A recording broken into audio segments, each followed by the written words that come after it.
Hello friends, D law junction में आपका स्वागत है। मैं बरखा शर्मा आपके सामने आज कॉन्स्टिट्यूशन को अपने जो लेक्चर है इसको आगे बढ़ाऊंगी।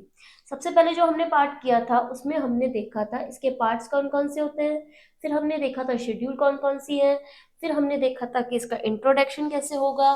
फिर हमने देखा था कि हमने कॉन्स्टिट्यूशन की जो प्रोविजन है वो हमने कहाँ से क्या लिए हैं। जो हमने विश्व के अनेक संविधानों से कुछ ना कुछ ग्रहण किया था, तो हमने कहाँ से क्या लिया था, ये हमने पहले वाले पार्ट्स में देखे हैं। जो हमारे पहले लेक्चर्स गए हैं कॉन्स्टिट्यूशन के, उनमें हमने इन पार्ट्स को देखा है कि हमने क्या क्या किया। अब आज जो हमारा पार्ट है उसमें हम देखेंगे कि आज जो हमारा लेक्चर है उसमें हम देखेंगे कि उद्देशिका प्रियम्बल क्या होती है। जो प्रियम्बल है हमारा कॉन्स्टिट्यूशन का, वो इंट्रोडक्शन वाला पार्ट आता है। तो हम सबसे पहले उद्देशिका को एक रीड आउट करेंगे। तो रीड आउट करेंगे तो सबसे पहले हम देखेंगे कि हम भारत के लोग, भारत को, हम भारत के लोग भारत को संपूर्ण प्रभुत्व संपन्न, समाजवादी, पंथनिरपेक्ष, लोकतंत्रात्मक गणराज्य बनाने के लिए तथा उसके समस्त नागरिकों को क्या देंगे? सामाजिक, आर्थिक और राजनीतिक न्याय, विचार, अभिव्यक्ति, विश्वास, धर्म और उपासना की स्वतंत्रता, प्रतिष्ठा और अवसर की समानता प्राप्त कराने के लिए तथा उन सब में व्यक्ति की गरिमा, राष्ट्र की एकता और अखंडता सुनिश्चित करने वाली बंधुता को बढ़ाने के लिए दृढ़ संकल्प होकर अपनी संविधान सभा में आज तारीख 26 नवंबर 1949, ये उस दिन की तारीख है जिस दिन हमारा संविधान लागू हुआ था। और जो इसका हिंदी है ना, हिंदी डेट्स वो भी इसमें दे रखी है। कब? मिति मार्गशीर्ष शुक्ल सप्तमी संवत 2006 विक्रमी को एत द्वारा इस संविधान को अंगीकृत, अधिनियमित और आत्मर्पित करते हैं। ये हमारे संविधान का प्रियम्बल दे रखा है कॉन्स्टिट्यूशन के अंतर्गत। जब हम संविधान का एक्ट खोलते हैं ना, हमारा कॉन्स्टिट्यूशन खोलते हैं, तो सबसे पहले जो हमको पेज दिखता है उसमें हमको सबसे पहले इंट्रोडक्शन वाले पार्ट में हमको उद्देशिका दिखती है, हमारा प्रियम्बल दिखता है। और जो हमारी उद्देशिका, हमारी प्रियम्बल, इसको प्रस्तावना भी कहा जाता है, उसके संदर्भ में कुछ महत्वपूर्ण बिंदु दे रखे हैं जो हम इस लेक्चर में आगे डिस्कस करेंगे। तो सबसे पहला पॉइंट क्या बोल रहा है कि जो पंडित जवाहरलाल नेहरू थे, उन्होंने क्या किया था कि 13 दिसंबर, पंडित जवाहरलाल नेहरू ने 13 दिसंबर 1946 को उद्देश्य प्रस्ताव रखा था। संविधान सभा के सामने अपना उद्देश्य प्रस्ताव रखा था, जिस पर क्या होती है? हमारी उद्देशिका आधारित है। हमारी उद्देशिका किस पर आधारित है? जो जो प्रस्ताव हमारा पंडित जवाहरलाल नेहरू ने रखा था ना, उस पे हमारी प्रस्तावना आधारित है। और जो प्रस्तावना है ना, उसमें या उद्देशिका में 42वें संविधान संशोधन के द्वारा समाजवादी, पंथनिरपेक्ष और अखंडता शब्दों को जोड़ा गया था। 42वां संविधान संशोधन है, इसको हमारा मिनी कॉन्स्टिट्यूशन भी कहा जाता है, क्योंकि जो जितने भी अमेंडमेंट हुए थे ना, उसमें से मोस्टली जो अमेंडमेंट्स हुए थे वो 42वें संविधान संशोधन के द्वारा हुए थे। और 42वां संविधान संशोधन कब हुआ था? 1976 में हुआ था। और प्रस्तावना को क्या माना जाता है कि ये हमारे संविधान का सार है, हमारे संविधान का निचोड़ है। फिर संविधान का उद्देश्य उद्देशिका के द्वारा प्रकट होता है। और संविधान को जानने की कुंजी कौन है? हमारी प्रस्तावना। उद्देशिका को, संविधान को जानने की कुंजी कहा जाता है। कुंजी क्या होती है? यानी चाबी, कुंजी चाबी को भी कहा जा सकता है ना। अब आते हैं हमारे उद्देशिका प्रस्तावना प्रियम्बल से रिलेटेड कुछ इंपॉर्टेंट केसेस, जिस पर मतलब आगे डिस्कशन किया गया था। कौन कौन से केसेस हुए थे वो इनमें बताए गए हैं। तो सबसे पहला जो केस आया था इसमें, वो आया था इंद्री बेरूबारी यूनियन। इंद्री बेरूबारी यूनियन का जो केस था वो कब आया था? 1960 में। तो इस वाद में क्या कहा था? इस वाद में सुप्रीम कोर्ट ने कहा था कि उद्देशिका संविधान का अंग नहीं है। उद्देशिका को संविधान का अंग नहीं माना था। किसमें नहीं माना था? बेरूबारी के वाद में नहीं माना था। फिर इसके बाद 1973 में आया हमारा केशवानंद भारती का वाद। केशवानंद भारती वर्सेस केरल राज्य। इस वाद में क्या कहा था? इस वाद में बेरूबारी का जो वाद था ना, जो कह रहा था कि संविधान का अंग नहीं है उद्देशिका, उस बात को पलटते हुए इस वाद में कहा गया कि प्रस्तावना संविधान का भाग है। प्रस्तावना संविधान का भाग है, परंतु संविधान के आधारभूत ढांचे को नष्ट किया जाए तो ऐसा संशोधन उद्देशिका में नहीं किया जा सकता। संविधान का भाग तो है पर इसमें संशोधन किए जा सकते हैं, परंतु इस तरीके का कोई भी संशोधन नहीं किया जा सकता जो संविधान के आधारभूत ढांचे को नष्ट करता हो। ये किसमें कहा गया था? ये हमारे कहा गया था केशवानंद भारती के वाद में। फिर इसके बाद आया सज्जन सिंह का वाद। सज्जन सिंह वर्सेस राजस्थान राज्य। कब आया था? 1965 में। ये आया तो गया था बेरूबारी के वाद के बाद, पर इसमें क्या कहा गया था? इसमें हमें ये कहा गया था कि जो उद्देशिका होती है वो संविधान की विशेषताओं का निचोड़ है। हमने बेरूबारी 1960 में आया था, 1973 में आया केशवानंद भारती। हमको लेना चाहिए था ना सज्जन सिंह के बाद को, पहले भी 1965 में आया था तो, लेकिन हमने क्यों नहीं लिया? क्योंकि हमको यहाँ पे ये बताना था कि जो बेरूबारी का वाद है वो ये बोल रहा है कि संविधान का अंग नहीं है, और केशवानंद भारती का वाद बोल रहा है कि संविधान का अंग तो है उद्देशिका, परंतु इसमें ऐसा संशोधन नहीं किया जा सकता जो कि उसके आधारभूत ढांचे को नष्ट करता हो। इसलिए हमने पहले सज्जन सिंह का केस नहीं लेके केशवानंद भारती का केस लिया था। अब इसके बाद आता है सज्जन सिंह के बाद में हमने बता ही दिया कि ये क्या बता रहा है कि संविधान की विशेषताओं का निचोड़ है। फिर इसके बाद आया था 1967 में गोलकनाथ का वाद। गोलकनाथ वर्सेस पंजाब राज्य। इसमें क्या कहा गया था कि उद्देशिका राष्ट्रीय जीवन के कुछ मूल अधिकारों के प्रति हमारे आस्था और विश्वास की घोषणा है। तो उद्देशिका देखने के बाद उसके संबंध में कुछ महत्वपूर्ण बिंदु देखने के बाद अब आते हैं कि उद्देशिका के संबंध में कुछ विद्वानों ने मत दिए थे, अपने विचार रखे थे उद्देशिका के संबंध में। तो वो क्या क्या थे? तो सबसे पहले थे न्यायमूर्ति सीकरी। न्यायमूर्ति सीकरी थे, उन्होंने केशवानंद भारती के वाद में क्या कहा था कि संविधान का अर्थान्वयन, इंटरप्रिटेशन और निर्वचन, अर्थान्वयन और निर्वचन क्या होता है? इंटरप्रिटेशन आता है, मतलब उद्देशिका में अभिव्यक्त महान और उच्च आदर्शों के प्रकाश में किया जाना चाहिए। इसका जो इंटरप्रिटेशन किस तरीके से किया जाना चाहिए? महान और उच्च आदर्शों को ध्यान में रखते हुए किया जाना चाहिए। अब पालकी वाला ने क्या कहा था? पालकी वाला है एन ए पालकी वाला, इन्होंने क्या किया था, जो प्रस्तावना होती है वो संविधान का परिचय पत्र होती है, संविधान का परिचय पत्र है। और के एम मुंशी ने क्या कहा था? के एम मुंशी ने कहा था कि प्रस्तावना हमारे संप्रभु लोकतांत्रिक गणराज्य का भविष्य फल है। और बारकर ने क्या कहा था? बारकर ने कहा था प्रस्तावना संविधान का कुंजी नोट है। ये कुछ मत थे जो विद्वानों ने दिए थे। अब हम देखते हैं कि हमने उद्देशिका को देखा, हमारी प्रस्तावना को देखा, तो उसमें कुछ महत्वपूर्ण शब्द निकले थे जो हमारी उद्देशिका को स्पष्ट करते हैं। तो वो कौन कौन से शब्द हैं? तो सबसे पहले आता है संपूर्ण प्रभुत्व संपन्न, मतलब हम भारत के लोग भारत को एक संपूर्ण प्रभुत्व संपन्न देश बनाएंगे। और फिर समाजवादी, पंथ निरपेक्ष, लोकतंत्रात्मक गणराज्य, है ना। और न्याय कैसा दिया जाएगा? इसमें इसमें दिया जाएगा सामाजिक, आर्थिक और राजनीतिक न्याय। स्वतंत्रता कैसी होगी? विचार, अभिव्यक्ति, विश्वास, धर्म और उपासना की स्वतंत्रता। और समानता किसकी है? समता किसकी है? प्रतिष्ठा और अवसर की समता, और गरिमा और राष्ट्र की एकता और अखंडता को बढ़ाने वाली बंधु सुनिश्चित करने वाली बंधुता बढ़ाने के लिए क्या कर रहे हैं? दृढ़ संकल्प होकर अपनी संविधान सभा में कब 26 नवंबर 1949 को क्या कर रहे हैं? अंगीकृत, अधिनियमित और आत्मर्पित कर रहे हैं। ये किसमें बताया गया था? ये हमारे प्रियम्बल में बताया गया था कि प्रस्तावना के महत्वपूर्ण शब्द हैं। ठीक है ना। तो ये हो गई हमारी प्रियम्बल यहाँ तक एक। अब इसके बाद हम देखेंगे, जो हमने 22 भाग पढ़े थे, जो इंट्रोडक्शन में हमने देखे थे कि टोटल कॉन्स्टिट्यूशन में 22 भाग होते हैं, 12 अनुसूचियां होती है। तो उसमें से जो आज इसका भाग 1 है, पार्ट 1, कौन सा है? संघ और उसका राज्य क्षेत्र। कहाँ से कहाँ तक दे रखा है? अनुच्छेद 1 से लेके 4 तक। ये हम स्टार्ट करेंगे अभी।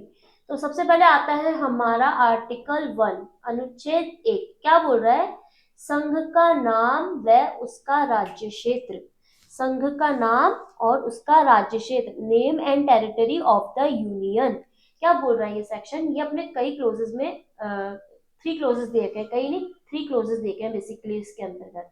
ये 1 नंबर का क्लोज है, ये 2nd नंबर का क्लोज है और ये इसका 3rd नंबर का क्लोज। क्या बोल रहा है ये? 1 बोल रहा है कि जो भारत होगा वो, भारत यानी इंडिया राज्यों का संघ होगा। तो भारत यानी इंडिया क्या है? ये हमारे देश का नाम है।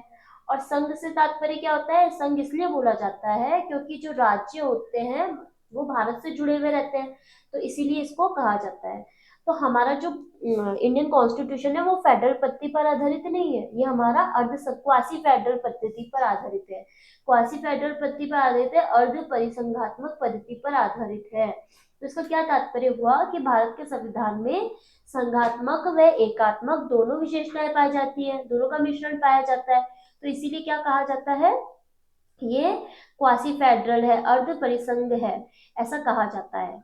और जिसका 1 का क्लोज 2 आता है, आर्टिकल 1 का क्लोज 2 आता है, वो हमें बताता है कि राज्यों के राज्य क्षेत्र वे होंगे जो पहली अनुसूची में भी निर्दिष्ट किए गए हैं, फर्स्ट शेड्यूल में दिए गए हैं, वे दिए गए। जब हमने शेड्यूल्स पढ़ी थी ना, तब हमने बताया था कि फर्स्ट शेड्यूल में क्या आएगा, तो उसमें आया था ये वाली चीज, है ना।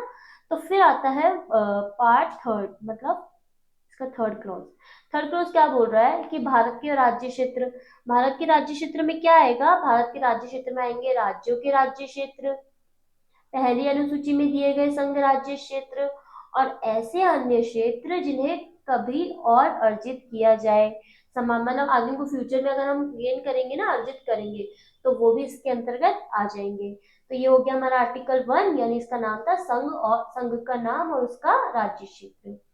फिर आता है हमारा आर्टिकल 2। आर्टिकल 2 क्या बोल रहा है हमें? नए राज्यों का प्रवेश या स्थापना। नए राज्यों का प्रवेश या स्थापना, एडमिशन और एस्टैब्लिशमेंट ऑफ न्यू स्टेट। कौन कर सकता है? नए राज्यों का प्रवेश या स्थापना कौन करेगा? ये करेगी हमारी संसद। संसद कैसे करेगी? विधि बनाकर, मतलब लॉ पास करके करेगी। और ऐसी जो ऐसा लो जो लॉ पास करेगी वो कैसे कर सकती है? अगर उसने कुछ शर्तें विहित की होगी, अगर उसने कुछ शर्तें विहित की होगी ना, तो उसके अकॉर्डिंग ऐसा लॉ पास होगा। और लॉ किसके द्वारा पास किया जाएगा? संसद के द्वारा। और ऐसा करने पर क्या किया जा सकता है? नए राज्यों का प्रवेश और स्थापना की जा सकती है। फिर आता है हमारा आर्टिकल 2 क, सेकंड ए आता है, मतलब तो ये क्या बोल रहा है हमको? ये बोल रहा है हमें सिक्किम का संघ के साथ सहयुक्त किया जाना। ये कौन बोल रहा है हमें? Sikkim to be associate with the union, ये बोल रहा है हमें सेकंड के। और ये क्या हो गया था? ये जो हमारा आर्टिकल था वो हो गया था रिपील, निश्चित हो गया था। कब हुआ था? 36वां संविधान संशोधन हुआ था 1975 में, उसके अकॉर्डिंग ये रिपील्ड हो गया था। कब हुआ था? 26 अप्रैल 1975, 1975 को ये जो आर्टिकल था वो हमारा रिपील्ड हो गया था। फिर आता है हमारा आर्टिकल 3, अनुच्छेद 3। ये हमको क्या बोल रहा है? ये हमें बोल रहा है नए राज्यों के निर्माण और वर्तमान राज्यों के क्षेत्रों और सीमाओं या नामों में परिवर्तन कौन कर सकता है? हमारी संसद कर सकती है। कैसे कर सकती है? विधि बनाकर, लॉ पास करके कर सकती है। तो क्या हुआ इस बात का मतलब? इस बात का मतलब हुआ कि संघ में नए राज्यों का निर्माण, राज्यों के नाम, सीमाओं, क्षेत्रों बदलने की प्रक्रिया और शक्ति किसके पास है? संसद के पास है। कैसे कर सकती है ये?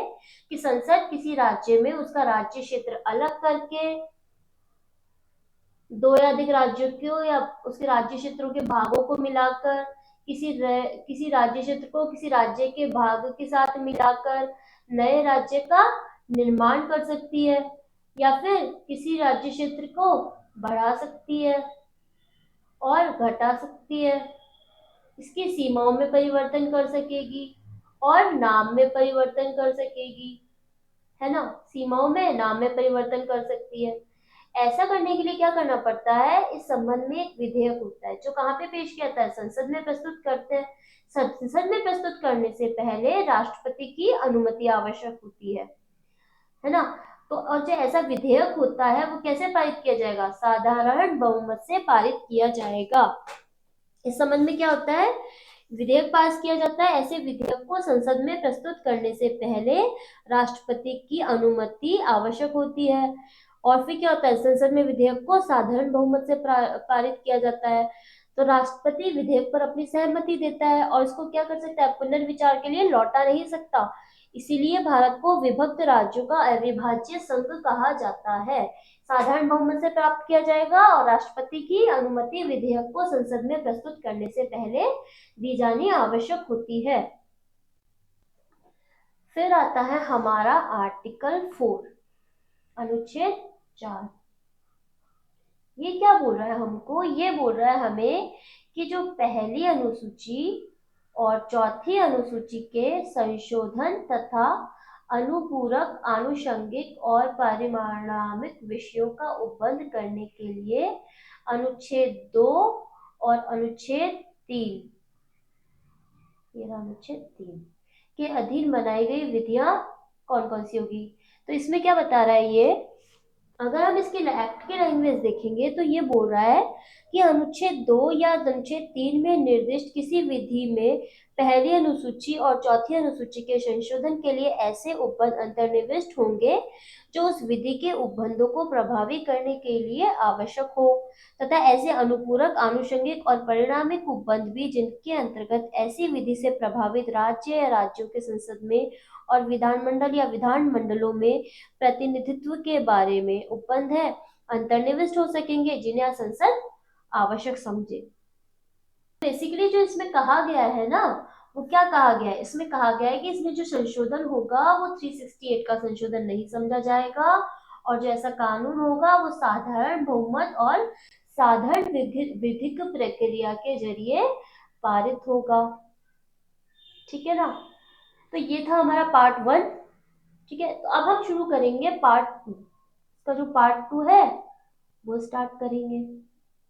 क्या है पार्ट 2? पार्ट 2 है हमारी सिटीजनशिप, नागरिकता, 5 से लेके 11 तक। फर्स्ट पार्ट कहाँ से कहाँ तक था? फर्स्ट पार्ट था 1 से लेके 4 तक, 1 2 4। और सेकेंड पार्ट कहाँ से कहाँ तक है? 5 से 11 तक। तो अब क्या देखेंगे हम? सिटीजनशिप के प्रोविजंस देखेंगे जो हमें कॉन्स्टिट्यूशन ने प्रोवाइड कर रखे हैं। तो कि हम जहाँ रहते हैं हम उस देश के क्या कहलाते हैं? नागरिक कहलाते हैं। इंडिया में रहते हैं, इंडिया के नागरिक कहलाएंगे। जर्मनी जाएंगे, जर्मनी के नागरिक कहलाएंगे। अमेरिका जाएंगे, अमेरिका के नागरिक कहलाएंगे। ठीक है ना, मतलब वहां पे अगर हमको नागरिकता मिलेगी तो। ठीक है ना। फिर सबसे पहले हम बता रहे हैं इसका पॉइंट कि हम भारत के नागरिक हैं और हमारी नागरिकता कहाँ की है? भारत की है, तो हम भारतीय कहलाते हैं। और भारत में कैसी नागरिकता पाई जाती है? एकल नागरिकता पाई जाती है, दोहरी नागरिकता नहीं होती है। यहाँ पे कई कई देश होते हैं जहाँ पे आप एक साथ 2 जगह की नागरिकता, सिटीजनशिप ले सकते हो, लेकिन हमारे भारत में केवल एकल नागरिकता पाई जाती है, एकहरी नागरिकता पाई जाती है।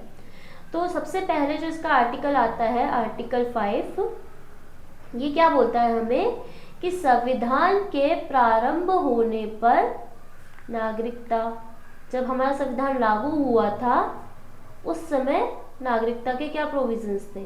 तो जब बोल रहा था तो ये बता रहा है कि संविधान के लागू होने के समय जो व्यक्ति भारत में रहता है वह भारत का नागरिक होगा यदि वह भारत में जन्मा हो, उसका जन्म भारत में हुआ हो, या उसके माता पिता में से कोई भारत में जन्मा हो, और संविधान के लागू होने से पहले 5 वर्ष तक वह भारत का निवासी रहा हो। संविधान कब लागू हुआ था? संविधान हमारा लागू हुआ था 26 जनवरी 1950 को,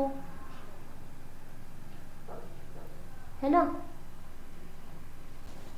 ठीक है, अब आता है हमारा आर्टिकल 6 जो हमको बता रहा है पाकिस्तान से भारत को प्रव्रजन, प्रव्रजन यानी जाने वाले, प्रव्रजन मतलब आना आना जाना करते हैं ना, मतलब वो चीज बोल रहा है बेसिकली। पाकिस्तान से आए भारत में, और जो आर्टिकल 7 आएगा ना हमारा, वो हमको बोलेगा पाकिस्तान को प्रव्रजन, मतलब पाकिस्तान में जाने वाले कुछ व्यक्तियों के नागरिकता के अधिकार।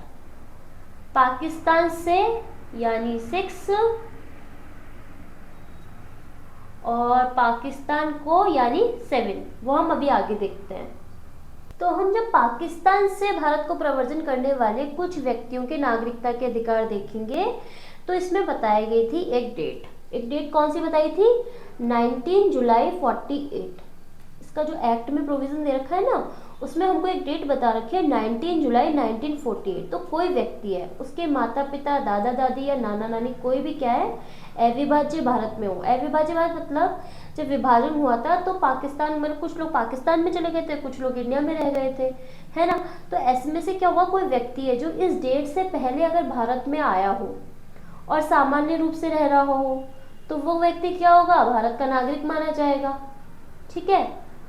पर इसके बाद क्या हुआ कि इस डेट के बाद कोई व्यक्ति है जो भारत में आना चाहता है ना, कि भाई मेरे माता पिता, दादा दादी या नाना नानी, इनमें से क्या है, कोई भी अविभाज्य भारत में रह रहे थे, लेकिन अब मैं इंडिया में रहना चाहता हूँ, नागरिक बनना चाहता हूँ। तो इसके लिए क्या करेगा वो व्यक्ति, इसके बाद वो भारत में आया और उसको क्या करना पड़ेगा, सक्षम प्राधिकारी के समक्ष स्वयं को पंजीकृत करवाना पड़ेगा, रजिस्टर्ड करवाना पड़ेगा। और रजिस्टर्ड से पहले क्या होना चाहिए, पंजीकरण से पहले क्या होना चाहिए, उसको 6 माह तक भारत में रहना आवश्यक है, तब वो व्यक्ति भारत का नागरिक बन सकेगा, भारत का नागरिक बन सकेगा।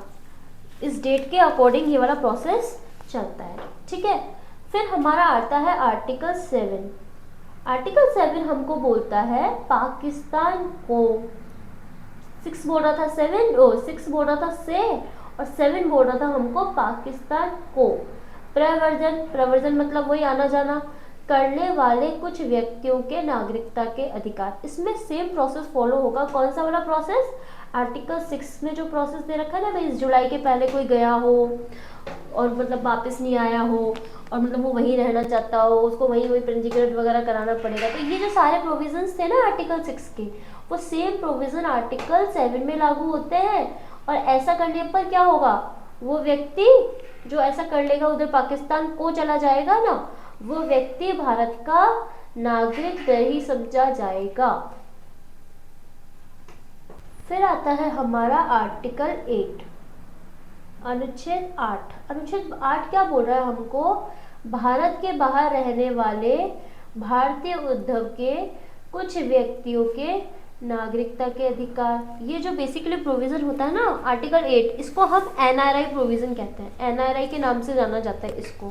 तो इसकी जो बेसिकली एक्ट की लैंग्वेज है ना, वो क्या बोल रही है कि अनुच्छेद 5 क्या था कि जन्मा भारत में, उसके माता पिता में से कोई रहा हो, 5 वर्ष तक भारत में रह रहा हो।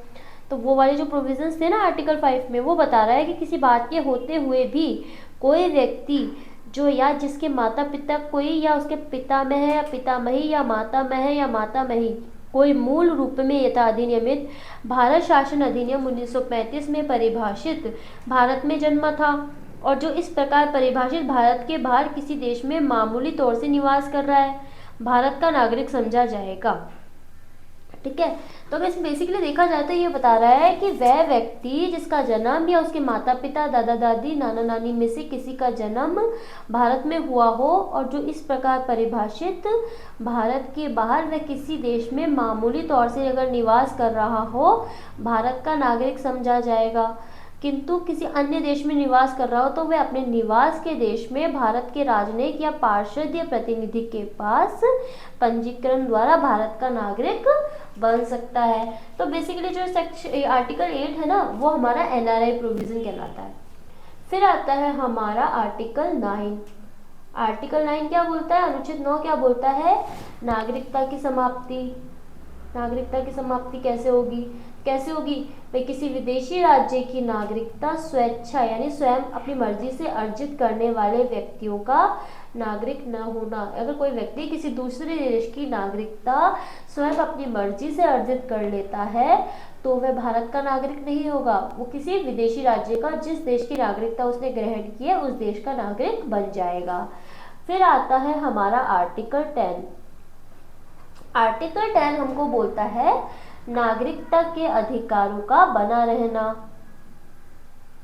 नागरिकता के अधिकारों का बना रहना।